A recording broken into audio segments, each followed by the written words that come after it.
যদি ইরানের হামলায় কোনো জায়গায় বেসামরিক নাগরিক যদি 10 জন নিহত হতেন, দেখতেন এটাকে এত ফলাও করে মানে বর্ণনা করা হতো যে এটা বলা সম্ভব না।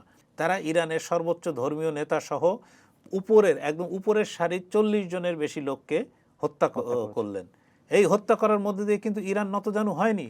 ইরান যখন আনকন্ডিশনাল আত্মসমর্পণ না করবে বা নিঃশর্ত আত্মসমর্পণ না করবে, ততক্ষণ পর্যন্ত তাদের সঙ্গে কোনো আলোচনা নেই।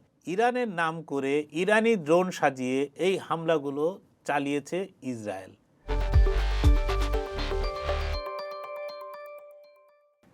চর্চায় স্বাগতম। ইরান জুড়ে আজ নবম দিনের মতন হামলা চালাচ্ছে আমেরিকা এবং ইসরায়েল।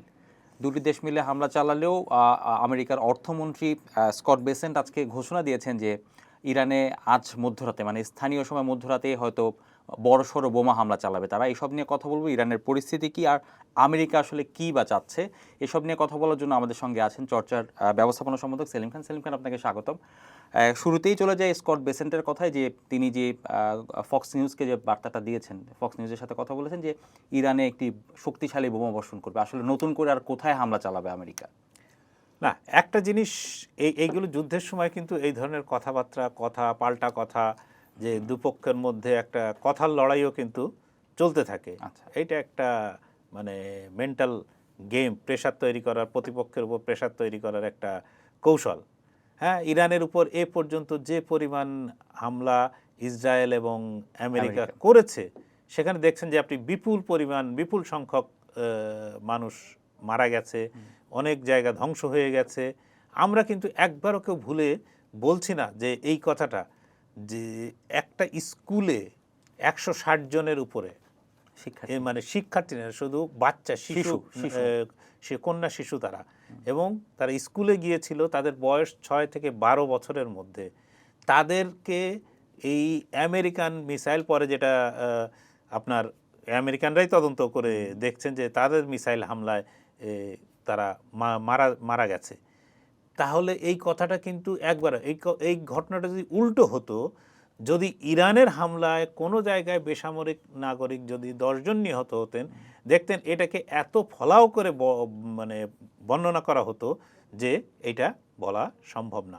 এখন আপনি যদি দেখেন যে যত না বলা হচ্ছে, কি বেসেন্ট কি বলছেন, যে আমরা এমন মানে হামলা চালাবো যে ইরানের আর ক্ষেপণাস্ত্র উৎক্ষেপণের কোনো ক্ষমতাই থাকবে না। মানে যে ক্ষেপণাস্ত্র উৎক্ষেপক যে গাড়িগুলো, মোবাইল ভ্যান যেগুলো থাকে, সেইগুলো লক্ষ্য করে করে হামলা চালাবো, মানে তাহলে আর কিছুই থাকবে না। অথচ আপনি মানে দেখেন এই আমেরিকানরা কি বলেছিলেন। আমেরিকানদের ভাষ্য ছিল যে তারা এমন একটা হামলা চালাবেন যে ইরানের দিক বিদিক শূন্য হয়ে তারা আত্মসমর্পণের দিকে ঝুঁকবে বা নতজানু হয়ে যাবে। কারণ প্রথম ঘন্টাতেই তারা ইরানের সর্বোচ্চ ধর্মীয় নেতা সহ একদম উপরের সারির 40 জনের বেশি লোককে হত্যা করলেন। এই হত্যা করার মধ্যে দিয়ে কিন্তু ইরান নতজানু হয়নি, এবং ইরানের এ পর্যন্ত মানে হাজারে হাজারে হামলা হয়েছে, যে এই 180টা বিমান একসঙ্গে হামলা করছে। এর চেয়ে আর কি বড় হামলা হতে পারে সেখানে? কি করবেন? ওনাদের মুখের কথা অনেক কিছু বলবেন, অনেক কিছু মানে তারা নিজেরাও জানেন না।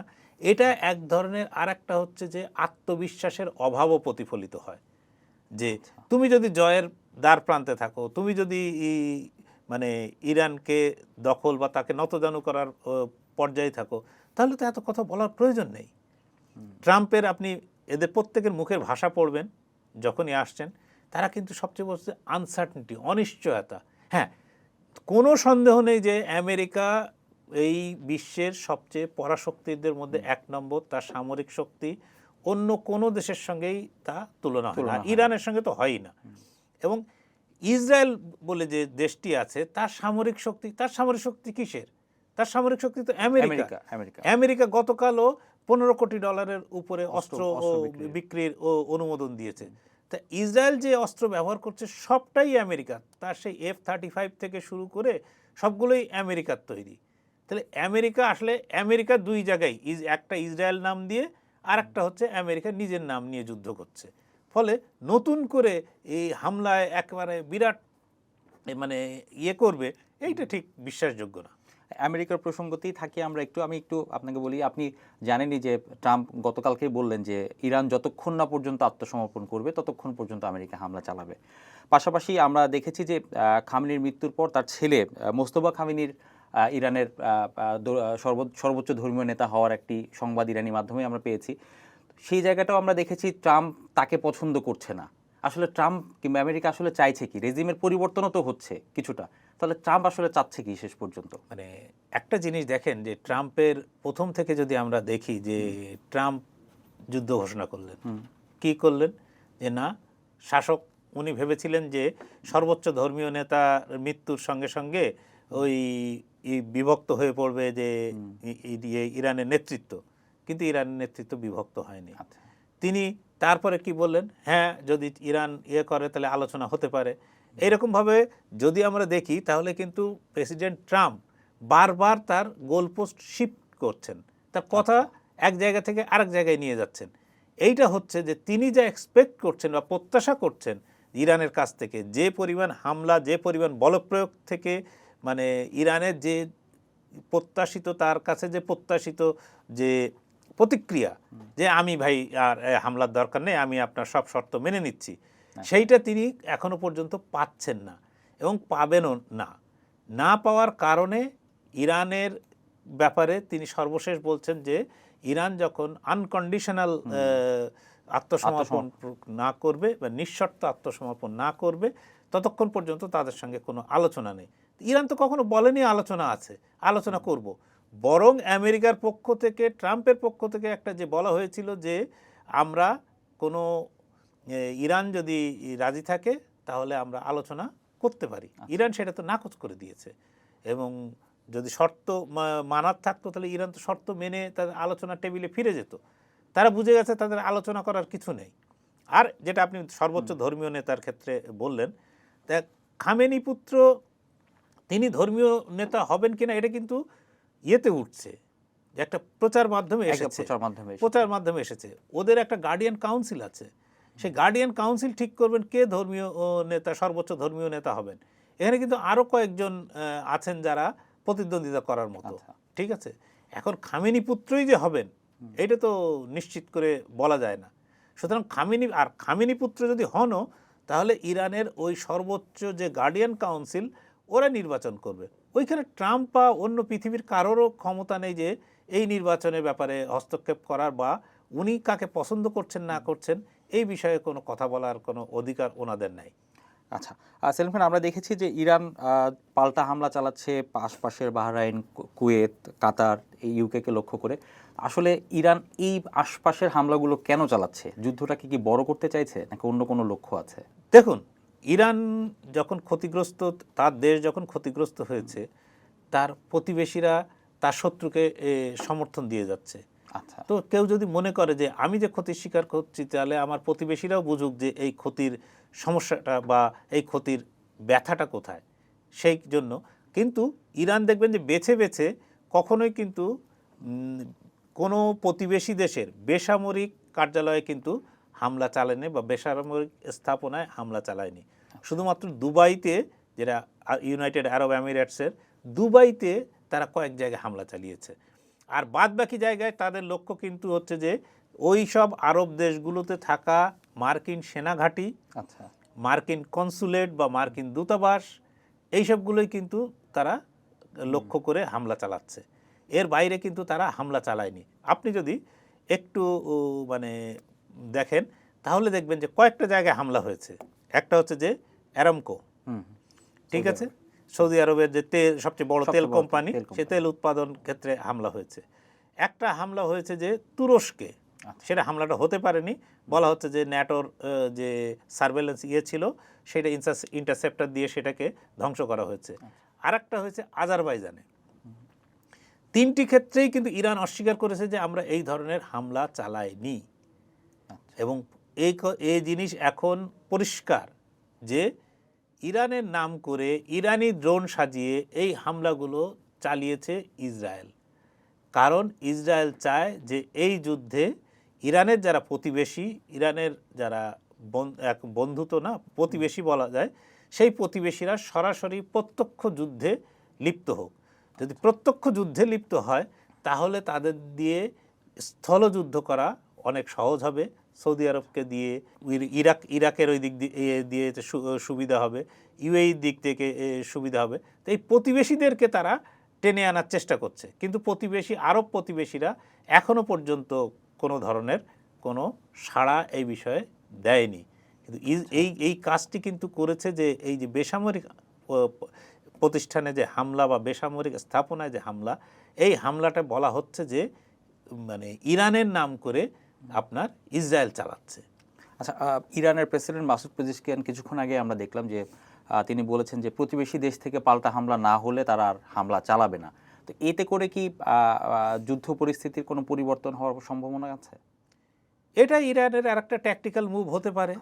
যে এখন কিন্তু পেজেশকিয়ানের হাতে, এখন ইরানের সর্বোচ্চ ধর্মীয় নেতা মারা যাওয়ার পরে তারা কিন্তু বলছেন যে পুরো যুদ্ধ ব্যবস্থাটাই, তাদের যে সিস্টেম, এটা পুরোটাই ডিসেন্ট্রালাইজ হয়েছে এবং কে কোত্থেকে হামলা করবেন বা করবেন না এইটা আর কোনো সেন্ট্রাল কমান্ডের নেতৃত্বে নেই।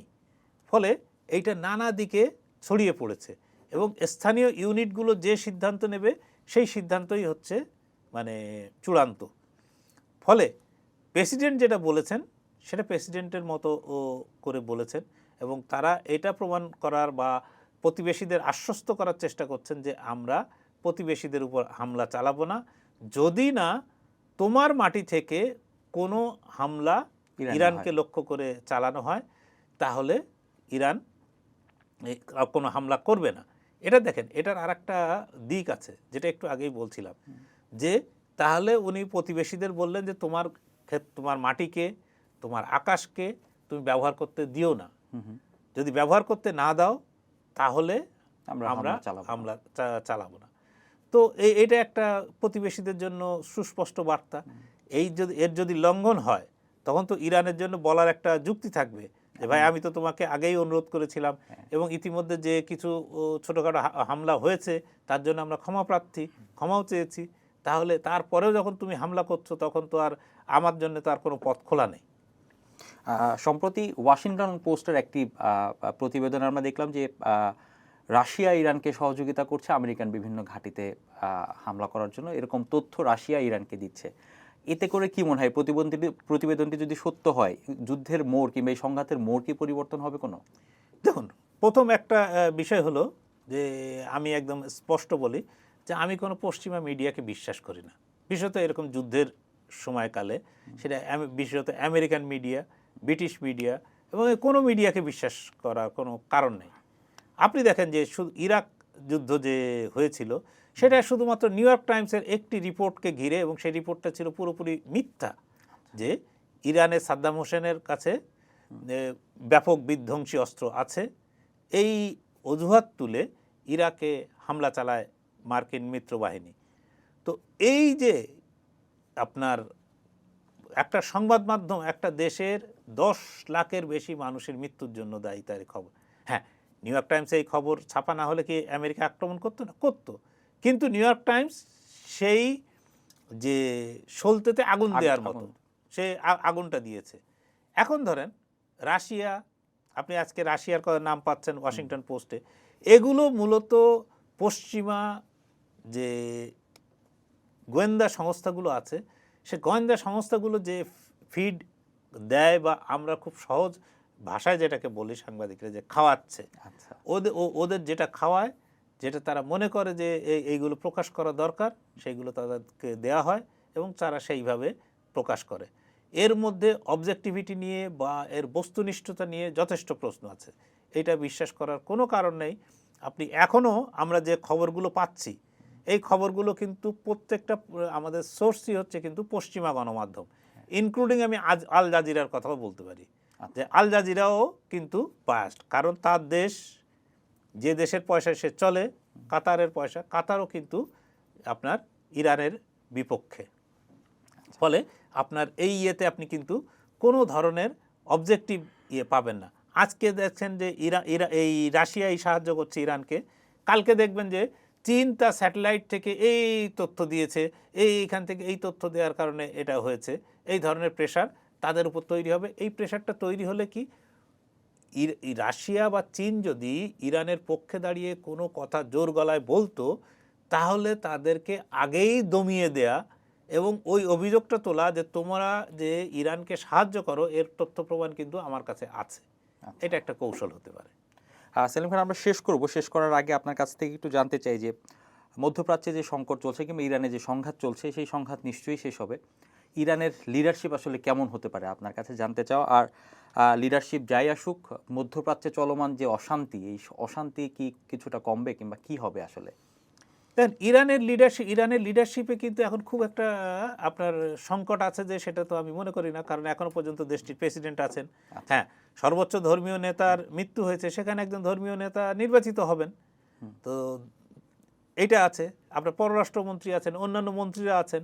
যে যে জায়গায় যে সামরিক কর্মকর্তারা, ঊর্ধ্বতন সামরিক কর্মকর্তারা নিহত হয়েছিলেন, তাদের জায়গাগুলো ফিল আপ করা হচ্ছে নিচুতলা থেকে নিয়ে এসে।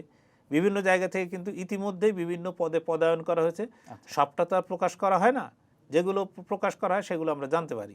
ফলে ইরানের নেতৃত্বে কোনো কিন্তু এই মুহূর্তে কোনো ফাঁক নেই। ফলে ফাঁক থাকারও কথা না। ইরানে যে ব্যাপক পরিবর্তন হয়, ইরানে এসপার ওসপার দুটোর মধ্যে একটা হবে, যে হয় ইরানে এই শাসকরা টিকে থাকবেন অথবা টিকে থাকবেন না। আর আমেরিকার কাছে এইটা হয়ে গেছে এখন আস্তে আস্তে প্রেস্টিজ ইস্যু হয়ে দাঁড়াবে তাদের কাছে, যে আরে এত আক্রমণ, এত মার, এত কাটলাম, তারপরেও কিছু হচ্ছে না। আপনি এখানে দেখেন, সবচেয়ে বড় একটা বলি, যে যুদ্ধটা আমেরিকার জন্য কতটা কঠিন, এটা বললে আমাদের দর্শকরাও বুঝবেন। যে ইরানকে ঘিরে আপনার যে মার্কিন বাহিনী আছে, তাদের কাছে 680টা বা 700-র মতো টমাহক ক্ষেপণাস্ত্র আছে। ঠিক আছে, এই টমাহক ক্ষেপণাস্ত্র কিন্তু প্রচণ্ড শক্তিশালী এবং মানে এই টমাহক ক্ষেপণাস্ত্র যে এইটা ব্যবহার করা হয় প্রতিদিন, তাদেরকে প্রতি সপ্তাহে লাগে হচ্ছে 140 থেকে 160টা, যদি কম করেও ব্যবহার করে। তার মানে প্রতিদিন তারা 20 থেকে 25টার মতো টমাহক ক্ষেপণাস্ত্র ব্যবহার করে। এই টমাহক ক্ষেপণাস্ত্রের আমেরিকায় প্রতি বছর উৎপাদন করতে পারে, সর্বোচ্চ উৎপাদন করতে পারে 650টা। এখন আপনার যে বলা হচ্ছে যে আমেরিকার কয়েক সপ্তাহের মধ্যেই তার এই টমাহক ক্ষেপণাস্ত্র ফুরিয়ে যাবে, মজুদ শেষ হবে। আপনার যে আমেরিকার কাছে যে ইন্টারসেপ্টর আছে, এই ইন্টারসেপ্টরের মজুদও কিন্তু আস্তে আস্তে ফুরিয়ে আসছে। এবং এগুলো এমন না যে আপনি রাতারাতি তৈরি করে ফেলবেন। এগুলো খুবই সফিস্টিকেটেড জিনিস দিয়ে তৈরি। এক একটা দাম $1 মিলিয়ন থেকে $3 মিলিয়ন, $4 মিলিয়ন, এমনকি $15 মিলিয়ন পর্যন্ত আছে। যে এই যে ইন্টারসেপ্টর, যেগুলোর মধ্যে থার্ড আছে, আপনার এই আরও অনেকগুলো আছে, নাম এই মুহূর্তে মনে করতে পারছি না, কিন্তু যত সফিস্টিকেটেড তত খরচ বেশি, যত সফিস্টিকেটেড তত খরচ বেশি, এবং এইগুলো রাতারাতি উৎপাদন করা কখনোই সম্ভব না। এক্ষেত্রে একটা বড় হচ্ছে যে যদি আমেরিকা তার এই ইরান যদি তার এই লড়াই চালিয়ে যেতে পারে, অব্যাহত রাখতে পারে, তাহলে কি পরিস্থিতি হবে সেটা কিন্তু বলা কঠিন। ধন্যবাদ সেলিম খান।